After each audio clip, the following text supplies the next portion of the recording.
সকল বন্ধুদেরকে স্বাগত জানাচ্ছি রিলায়েবল সিভিল সলিউশনে। আজকে আমরা যে বিষয়টা নিয়ে আলোচনা করব সেটা হচ্ছে ডবল এসি ব্লক। এই ডবল এসি ব্লকের ব্যবহার এবং এর সমস্যা দুটো নিয়ে আলোচনা করব। অনেকে বলে ডবল এসি ব্লক ইউজ করলে দেওয়াল ক্র্যাক হয়ে যায় বা লোড নিতে পারে না। তো কেন ক্র্যাক হয়ে যায় বা কীভাবে এটা ব্যবহার করা যাবে, এর সুবিধা এবং অসুবিধা কী আছে, সব কিছু আমরা এই ভিডিওর মধ্যে আলোচনা করব। তো চলুন শুরু করি আজকের বিষয়টা। তো আজকে আমরা যে বিষয় নিয়ে আলোচনা করব শুরুতেই বলেছি সেটা হচ্ছে ডবল এসি ব্লক। এই ডবল এসি ব্লকের কিছু সুবিধা অসুবিধা এবং এর ব্যবহার তিনটেই আমরা আলোচনা করব। এর ব্যবহারের কি সুবিধা আছে বা এর ব্যবহার করা যায়। অনেকে প্রশ্ন করে থাকে যেটা কি ভালো নাকি মন্দ। তো সেই সব কনফিউজগুলো দূর করার জন্য এই ভিডিওটা করা হচ্ছে আজকে। তো ডবল এসি ব্লকের প্রথমে আমরা আলোচনা করব সুবিধাগুলো বা এর ব্যবহার করা যাবে কেন সেটা আলোচনা করব। তারপরে এর ব্যবহার করা যাবে না কেন, অর্থাৎ এর অসুবিধাগুলো সেটা, এবং তারপরে এর সঠিক ব্যবহারটা, কীভাবে এর সঠিকভাবে ব্যবহার করলে আমি গুণাগুণটা সঠিকভাবে পাবো সেটা নিয়ে আলোচনা করব। তো প্রথমে এর গুণাগুণগুলো বলে দিই। সেটা হচ্ছে এর যে গুণাগুণ সেটার মধ্যে প্রথমেই পড়ছে একটা, সেটা হচ্ছে ওজনে হালকা। এটা ওজনে অনেকটা হালকা, অর্থাৎ আমাদের যে রেড ব্রিক বা লাল ইট ব্যবহার করি সেটার তুলনায় কিন্তু এটা ওজনে হালকা। অর্থাৎ যে ভলিউমে আমি লাল ইটটা গাঁথবো সেই ভলিউমে যখন আমি ডবল এসি ব্লক গাঁথবো তাতে ওজন কিন্তু অনেকটা হালকা হয়। এই হালকা হওয়ার জন্যই এই যে বড় একটা গুণ, সেই জন্যই কিন্তু মাল্টি স্টোরের যে বিল্ডিংগুলো হয় বা বড় বিল্ডিংগুলো হয় বা বড় বাড়িগুলো হয় সেটাতে কিন্তু আমরা ডবল এসি ব্লকের ইউজ বেশি দেখে থাকি বা ব্যবহার হয় বেশি। এছাড়াও কাজের গতি, আমাদের ডবল এসি ব্লকের আরও একটা গুণ হচ্ছে কাজের গতিকে বাড়িয়ে দেয়। আমরা যে ডবল এসি ব্লক ইউজ করব আর যদি রেড ব্রিক বা লাল ইট ব্যবহার করি, লাল ইট বা রেড ব্রিক ব্যবহার করলে আমাদের সময় একটু বেশি সময় লাগে কাজে, কিন্তু যখন আমি ডবল এসি ব্লক ইউজ করব তখন কিন্তু সময় অনেকটা কম লাগে বা কাজটা কিন্তু দ্রুত হয়। তো এটাও একটা গুণাগুণ। তারপরে হচ্ছে জল শোষণ ক্ষমতা কম, অর্থাৎ জল শোষণ ক্ষমতা কম তার মানে হচ্ছে রেড ব্রিকের তুলনায় অনেকটা ভালো। রেড ব্রিকে যেখানে আমাদের 20% জলকে শোষণ করে, আমাদের ডবল এসি ব্লক কিন্তু 10% জল শোষণ করে দেয়। অর্থাৎ এটার গুণাগুণ কোথায় বুঝতে পারবো, যদি আমরা ডবল এসি ব্লক দিয়ে কাজ করে থাকি, কোনো একটা ওয়াল হয়ে থাকে আর সেই বাইরে যদি কোনো বৃষ্টি হতে থাকে, সেই বৃষ্টির যে স্যাঁতস্যাঁতে ভাব বা যে ভেজা ভেজা ভাব সেটা কিন্তু বাইরের থেকে ভিতরে আসে অনেক কম, রেড ব্রিকের তুলনায় অনেক কম। রেড ব্রিকে যেহেতু একটু জল শোষণ ক্ষমতা বেশি তাই জন্য জলটা শুষে নেয়, কিন্তু যখন আমার ডবল এসি ব্লক ইউজ করব তখন কিন্তু সেটার তুলনায় কমে যায়। তো সেটা কিন্তু একটা বড় বেনিফিট বা খুব একটা ভালো গুণ। এরপরেও আরও গুণের মধ্যে রয়েছে খরচ কম, অর্থাৎ যখন আমি ডবল এসি ব্লক ব্যবহার করব তাতে অনেক দিক থেকে খরচা কমে যায়। রেড ব্রিকের তুলনায় দামে অনেকটা কম পাওয়া যাবে এটা। তার সাথে সাথে যে লেবার কস্ট বা মিস্ত্রি খরচা সেটা কিন্তু অনেক কমে যাবে, কারণ যখন আমি রেড ব্রিক দিয়ে কাজ করব তো তার থেকে কিন্তু অনেক কমের সময়ের মধ্যে কম লোকের কাজ দিয়ে আমাদের কিন্তু সে কাজটা হয়ে যাবে। এরপরেও খরচা আরও দিক থেকে কম হয়, আরও অনেক দিক থেকে কম হয়। যেমন ধরেন মশলা, যে সিমেন্ট বা স্যান্ড আমরা ইউজ করি রেড ব্রিক ইউজ করার সময়, যখন আমি ডবল এসি ব্লক ইউজ করব তখন কিন্তু সেই স্যান্ড বা সিমেন্ট কিন্তু ইউজ হয় না। তো সেটাতে কিন্তু অনেকটা সাশ্রয় হয় খরচার দিক থেকে। এরপরেও এর গুণাগুণের মধ্যে যেমন সাউন্ড প্রুফ এর একটা গুণের মধ্যে বড় গুণ, সেটা হচ্ছে যখন আমি কোনো একটা সাউন্ড, খুব একটা বড় সাউন্ড আসলো তো সেই সাউন্ডটা কিন্তু এটাকে আটকায় বা সাউন্ড ইনসুলেশন করে। অর্থাৎ যদি আমি ইকো হয় না, যখন আমার ঘরের মধ্যে যখন আমি কথা বলবো বা আপনি কথা বলবেন তখন রেড ব্রিকে কি হয়, সাউন্ডকে ইকো হয়, কিন্তু আমি যখন ডবল এসি ব্লক ইউজ করব সেই ইকো কিন্তু হয় না, সাউন্ডটা ইকো হয় না। তো সেটাও একটা গুণের মধ্যে পড়ে। জয়েন্ট কম, অর্থাৎ যখন আমি কোনো কাজ করব রেড ব্রিকে যেমন অনেকগুলো জয়েন্ট পড়ে, যখন আমি ডবল এসি ব্লক করব কিন্তু সেই জয়েন্টগুলো পড়বে না, অতটা জয়েন্ট পড়বে না যতটা রেড ব্রিকের মধ্যে জয়েন্টগুলো পড়ে। এটাও একটা গুণ। হিট প্রুফটা কেমন কাজে লাগে বা গুণটা কেমন, সেটা হচ্ছে কোনো একটা জায়গায় যদি আমি ওয়াল করে রাখি ডবল এসি ব্লকে, বাইরের যে তাপমাত্রা তার থেকে ভিতরে তাপমাত্রা 3 থেকে 4 ডিগ্রি সেন্টিগ্রেড কম হবে, অর্থাৎ বাইরের তাপ থেকে ভিতরের মধ্যে আসতে দেয় না, তার জন্য কি বলা হয় হিট প্রুফ। অর্থাৎ ডবল এসি ব্লকে হিটকে আটকায়। তো সেটাও একটা কিন্তু ভালো গুণ। আর ফাইন ওয়ার্ক হয়, অর্থাৎ যখন কাজ হয় তখন সেই কাজটা কিন্তু অনেকটা ফিনিশিং ওয়ার্ক হয়, এটাতে এবড়ো খেবড়ো হয় না। মানে যখন আমরা রেড ব্রিক দিয়ে কাজ করি তখন যে কাজটা কিন্তু অতটা ফিনিশিং আসে না যতটা ডবল এসি ব্লকে আসে।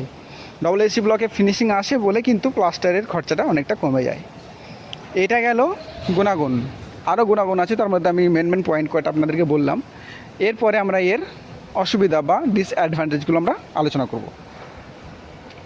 ডিসঅ্যাডভান্টেজের মধ্যে কিন্তু খুব একটা কমন প্রবলেম দেখা যায়, সেটা হচ্ছে খুব কাছের বাজারে বা খুব কাছাকাছি যখন আপনি কাজ করবেন সেগুলো কিন্তু বাজারে মার্কেটে অ্যাভেলেবেল খুব একটা পাওয়া যায় না। এই ডবল এসি ব্লক কিন্তু মার্কেটে অ্যাভেলেবেল খুব কম। তার ছাড়া এর কি হয়, ডবল এসি ব্লকে কিন্তু আমরা কিন্তু ডাইরেক্ট লোড দিতে পারি না। অর্থাৎ আমরা এটা ফাউন্ডেশনে বা প্লিন্থ লেভেলের নিচে আমরা এটাকে ব্যবহার করতে পারি না। এটা ইউজ করতে হলে কিন্তু আমাকে সুপার স্ট্রাকচার কাজ করে রাখতে হবে বা ফ্রেমওয়ার্কটা করে রাখতে হবে। যেমন কলম বিম মাস্ট করতে হবে, তারপরে কিন্তু আমরা এটা গাঁথতে পারবো। বা যেখানে আমরা ডবল এসি ব্লক ইউজ করব সেখানে কিন্তু আমাদের কলম এবং বিম দিয়ে কাজ করতে হবে, ডাইরেক্ট এর উপরে লোড দেওয়া যাবে না। এটা কিন্তু একটা অসুবিধা বা ডিসঅ্যাডভান্টেজ। তাছাড়াও আমরা রেড ব্রিককে যখন বাইরে ফেলে রাখি অনেক দিন পর সেটাকে আমরা ব্যবহার করতে পারি, কিন্তু ব্লকের ক্ষেত্রে সেটা না। ডবল এসি ব্লক যদি বাইরে রেখে দিই আমরা, জল বৃষ্টি সবসময় পড়ে থাকে, তা সেটা কিন্তু ব্যবহার করা যায় না বা সেটা ব্যবহারের অযোগ্য হয়ে পড়ে। সেই দিকটা কিন্তু নজর রাখতে হবে, যেটা আমাদের একটা খারাপ গুণের মধ্যে পড়ে বা অসুবিধার মধ্যে পড়ে। আচ্ছা, আমরা দুটোই আলোচনা করলাম, একটা হচ্ছে ভালো দিক এবং একটা হচ্ছে মন্দ দিক, অর্থাৎ সুবিধা এবং অসুবিধা দুটোই। এবার আমরা আলোচনা করব বা বোঝানোর চেষ্টা করব যে কীভাবে আপনি ব্লকের কাজ করবেন যাতে আপনার বাড়ির ক্র্যাক না আসে বা কাজটা সঠিক হয় এবং গুণাগুণগুলো আপনার সঠিকভাবে পেয়ে থাকেন। তো প্রথমে আমরা আলোচনা করব সেটা হচ্ছে কাজের প্রসেসটা, কীভাবে আপনি কাজটা করবেন বা ব্লকটা কীভাবে আনবেন। প্রথমত যে ব্লকটা আপনি আনবেন বা নিয়ে আসার সময় দেখবেন ম্যানুফ্যাকচারিং থেকে যেন 15 দিন আগে, অর্থাৎ যখন আপনার ব্লকটা তৈরি হয়েছে সেটা থেকে 15 থেকে 20 দিন পিছানো হয়, অর্থাৎ 1 মাসের পুরনো যেন ব্লকটা হয় বা 20 দিন পুরনো যেন সেই ব্লকটা হয়, তাহলে কিন্তু সেই ব্লকটা আপনি ইউজ করবেন। কারণ সেটাকে মিনিমাম 15 দিন আমাদের কিউরিং লাগে, সেটা হচ্ছে হিট কিউরিং, এটাতে হিট কিউরিং করতে হয়। আচ্ছা, তাছাড়াও আরও একটা কথা হচ্ছে, যখন আপনি ব্লকের কাজ করবেন রেড ব্রিকে যতটা কিউরিং লাগে এটা একটা গুণের মধ্যেই পড়ে, গুণাগুণের মধ্যেই, সেটা হচ্ছে কিউরিং টাইম কিন্তু অতটা লাগে না। মানে যখন আপনি প্লাস্টার করবেন ব্লকের, সেই ব্লকের কিউরিংয়ে কিন্তু রেড ব্রিকের প্লাস্টারের মতন অতটা কিউরিং লাগে না যে 7 দিন বা 10 দিনের জন্য। এটা কিউরিং লাগে কিন্তু অল্প কিউরিং লাগে। আচ্ছা, তারপরে আমরা আলোচনা করব যে আমরা যে কাজটা করছি। প্রথমেই তো বললাম যে আপনি ব্লকটা যেটা নিয়ে আসবেন সেই ব্লকটা কিন্তু 15 থেকে 20 দিনের পুরনো ব্লক নিয়ে আসতে হবে। এরপরে যখন আপনি ব্লকের কাজ করবেন, যখন স্টার্ট করবেন বা শুরু করবেন কোনো একটা স্ল্যাব বা ফ্লোর থেকে, প্রথম লেয়ারটা আপনি প্রথমে তো মশলা দিয়ে করতে হবে, কারণ ওটা ফার্স্ট ফ্লোরের প্রথম স্টেপটা আপনি মশলা দিয়ে করলেন, কংক্রিট সিমেন্ট মশলা দিয়ে।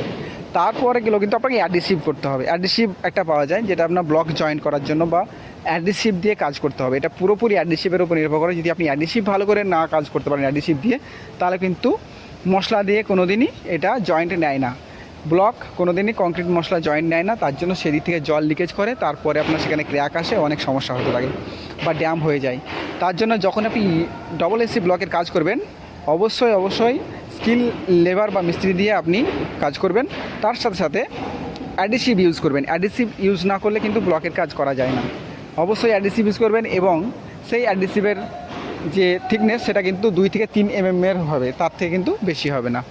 অল্প থিকনেসের হবে, 2 থেকে 3 mm থিকনেস করে রাখবেন। এটাতে কী হয়, আরও কাজের সময় আরও একটা মাথা রাখতে হবে, সেটা হচ্ছে যখন আপনি ব্লকের কাজ করবেন সেই ব্লকের যে কাজ করবেন সেটার হাইট, মানে ম্যাক্সিমাম একদিনে আপনি কাজ করবেন ম্যাক্সিমাম 1.5 মিটার বা 1200 বা 1 মিটার, তার উপরে করা যাবে না। তার উপরে করলে পরে সমস্যা হয়। তার সাথে সাথে আরও একটা কথা আমাকে মনে রাখতে হবে, যখনই আপনি 1 মিটার বা 1.5 মিটার আপনার হাইট উঠে যাবে ওয়ালে, সম্ভবত 1200 করলে সুবিধা হয়, 1 মিটার 200, তার উপরে আপনাকে একটা কংক্রিটের লেয়ার বসাতে হবে। প্রত্যেক 1200 বা 1 মিটার অন্তর অন্তর হাইটের আপনাদেরকে একটা কংক্রিট লেয়ার দিতে হবে। এই কংক্রিট লেয়ার দেওয়ার অর্থ হচ্ছে আপনাকে যে ব্লকটা দেওয়া হলো সে ব্লকের সঠিক বন্ডিং হবে বা সঠিকভাবে সেটা জয়েন্ট থাকবে বা লোড থাকবে। সেই ক্ষেত্রে আমাদেরকে অবশ্যই প্রত্যেকটা 1 মিটার বা 1.5 মিটার হাইটে কিন্তু আমাদের অবশ্যই একটা ওয়াল বিম বা লিন্টন বিমের মতো দিতে হবে, যেটা 3 ইঞ্চি মতন হাইট করে একটা বা দুটো আপনি 8-এর রড বা 10-এর রড দিয়ে পুরো ওয়ালে আপনি ঢালাইটা করতে হবে, তাতে কিন্তু কাজটা সঠিক হবে। তারপরে যখন প্লাস্টার করবেন প্লাস্টার করার সময়তেও আপনাকে একটা মনে রাখতে হবে, যেহেতু আপনার ফিনিশিং ওয়ার্ক, এটা যেহেতু ব্লক করছেন তাই জন্য দেখবেন অনেকটা ফিনিশ হয়ে যায় ওয়ার্কটা। প্লাস্টার একদম পাতলা করতে হবে, পাতলা বলতে আপনার 15 mm ম্যাক্সিমাম, তার উপরে আপনি প্লাস্টার করবেন না। বেশি মোটা করে প্লাস্টার করলে কিন্তু সেই প্লাস্টার কোনো দিনই টিকবে না, ফেটে যাবে। আর যখনই আপনি প্লাস্টার করবেন প্রত্যেকটা জয়েন্টে, অর্থাৎ কংক্রিটের সাথে যেখানে ব্লকের জয়েন্ট মিশছে, যেমন বিমের নিচে আপনার ব্লক, বিম এবং ওয়াল যেখানে জয়েন্ট পড়ছে সেখানে কিন্তু চিকেন মেশ বা মুরগা জালি যেটা বলে, চিকেন মেশ, ফাইবার মেশ আপনাকে দিতে হবে। এই যে চিকেন মেশ বা ফাইবার মেশ আমি বলছি, এটা কিন্তু অবশ্যই দেবেন, না হলে কিন্তু ক্র্যাক দেখা দিতে পারে। তো এইভাবে আপনি কাজটা করবেন, এইভাবে কাজটা করবেন, দেখবেন আপনার ব্লকের কাজটা সঠিক হচ্ছে এবং আপনি গুণগানটা, মানে যে গুণাগুণ যেটা আপনি পাচ্ছেন ব্লকের, সেই গুণাগুণটা কিন্তু আপনি সঠিকভাবে পাবেন। সো সঠিকভাবে গুণাগুণ পেতে গেলে আপনার কাজ কিন্তু সেভাবে করতে হবে।